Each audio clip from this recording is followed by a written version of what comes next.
you have the right-wing extremist groups who have been closely affiliated with violence in Norway. It's mostly the Norwegian Nazi movement. It's a Nordic movement, actually, which at least is present in and based basically in Sweden, the Nordic resistance movement.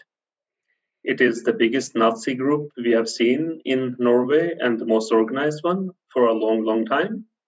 And until recently, unlike what we have seen in Norway earlier, this was a group that was quite coherent. I mean, they are really good at organizing compared to anything we have seen earlier in the 90s, where most of the activity of the Nazi groups in Norway was fighting each other. Quite recently, after election losses in Sweden for something that they thought would be their big breakthrough into election politics, the Nordic resistance movement. Quite recently, actually, they had actions in Norway where they went out and had a sort of demonstration in front of the synagogue in Oslo. This is sort of the most radical, most extremist group. Then you have what is usually called just plain racist, old Norwegian groups like Folkebevegelsen mot innvandring. Folkebevegelsen means a public movement. It wasn't very public and it wasn't much of a movement, but it was there. And they're still present. I mean, they're not big. They're not going to take over anything anytime soon. About numbers, I forgot to say that the neo-Nazis in the Nordic resistance movement, they're about 50 to 60 people with maybe, if you count supporters, maybe around 100 people. You do have a small group also called Vigrid, which is a combination of Nazism and old Nordic beliefs. The leader of this group thinks that God Odin talked to him and gave him a mission to create a pure white Nordic state. Back to the Folkebevegelsen mot innvandring. It is purely a racist group, and it's reduced to a number of older men that meet and talk about how things used to be better. Then you have the group that is least of extreme of these groups, but at the same time the biggest one and the growing one. That is subgroups that are anti-Islam or anti-Muslim. Their anti-Islamic beliefs you don't have to scratch very deep into their belief system before you find out that it's quite racist, basically. And just that the Islamophobia is sort of a thin furnace of paint that is put on top to make them be more politically correct or more acceptable. Amongst these, you have had different groups, more or less with the same people.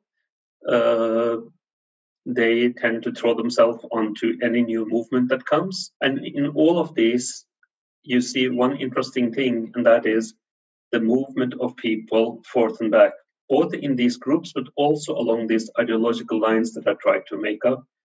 So you have some Nazis that turn up in these demonstrations or any kind of event that the Islamophobes have.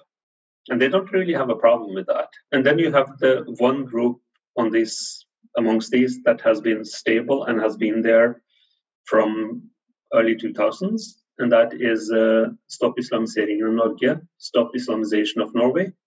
It was formed under a different name, and then it turned into this, trying to create a more international group that would work with like-minded groups other places in Europe. It is the one who have had a number of demonstrations and different kind of events around in the country. and they tend to do provocative things like burn the Quran or stand there and yell at people who are standing in the crowd, insulting them or insulting the prophet of the Muslims or whatever. Demokraterna, which is a small political party offshoot of a bigger one I'll get back to. Quite racist, actually the most racist political party who has had people in parliament. The Progress Party, which many of their people come from, is a much bigger party, and it's a party that has been in government until recently in Norway. The Progress Party is a quite big party, and with a wide number of views. So you do have people with a democratic mindset who you can disagree with, but they're still Democrats. But you also have people who spew, to be honest, quite racist stuff on a regular basis. The Progress Party has had in the present government, they were part of it until they, about a year ago, decided that they wanted to prepare for next year's elections by sort of rejecting the government and trying to oppose the government from the right. The problem with the Progress Party is that they have a number of politicians who have spewed both conspiracy theories, Islamophobia, and quite, to be honest, racist views. They are usually better at hiding it than these other groups I will talk about. And but at the same time, they do a lot of what is called dog whistling, where they say stuff that is understood in a certain way amongst people who have that kind of views. But at the same time, you can't really catch them saying something bad because they haven't said it exactly as racist as you need it to be to arrest them.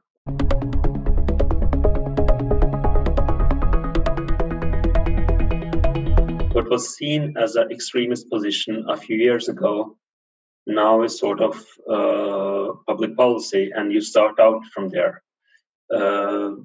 What, for instance, the Progress Party has been able to do is say stuff that sounds outlandish, but because it's a big party, you have to discuss it. And when you discuss it in the open, like any other political position, it becomes like any other political position. It becomes a political position you disagree with.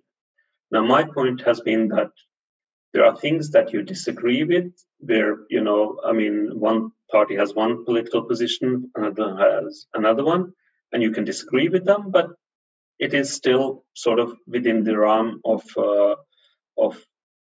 acceptable policy or acceptable politics. The problem with what the Progress Party has been quite good at doing is moving the boundaries for what is possible to say.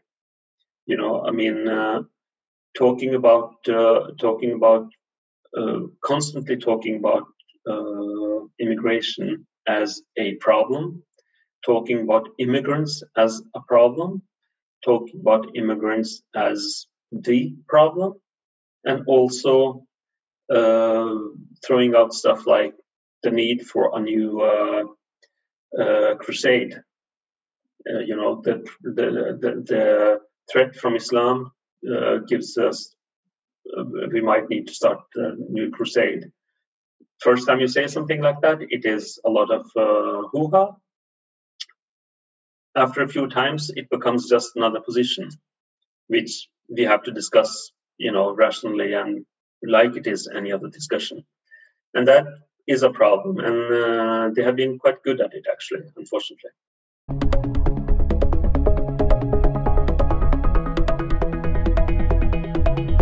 A number of them have been influenced by and inspired by activities and movements in other countries. A number of them have taken their names from them as well.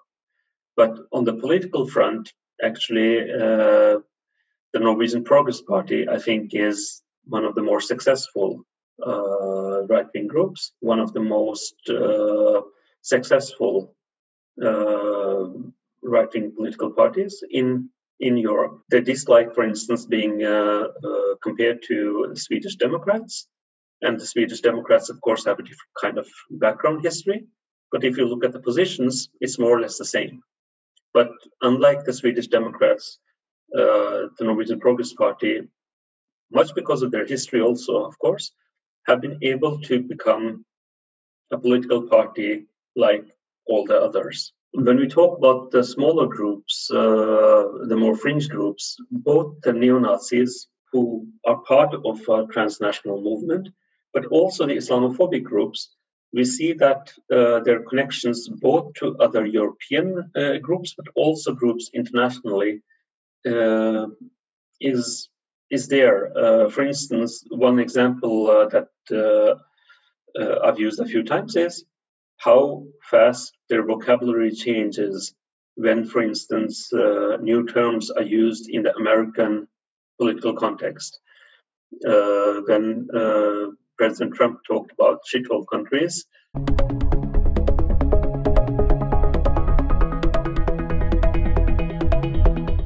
that became a normal term in these groups days, if not hours after. But we also see that a few contributors are active on larger platforms like Gates of Vienna, where a number of Norwegian writers have been quite active, and also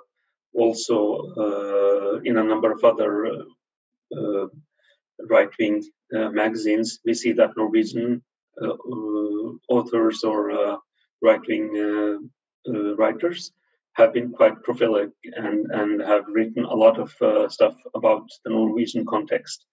And Norway isn't a big country, and there isn't a lot of stuff happening here. But what they have been able to do is to tie all these debates together. I mean, what happens in the suburbs of France is part of Norwegian political discourse. We have to talk about the no-go zones and stuff like that.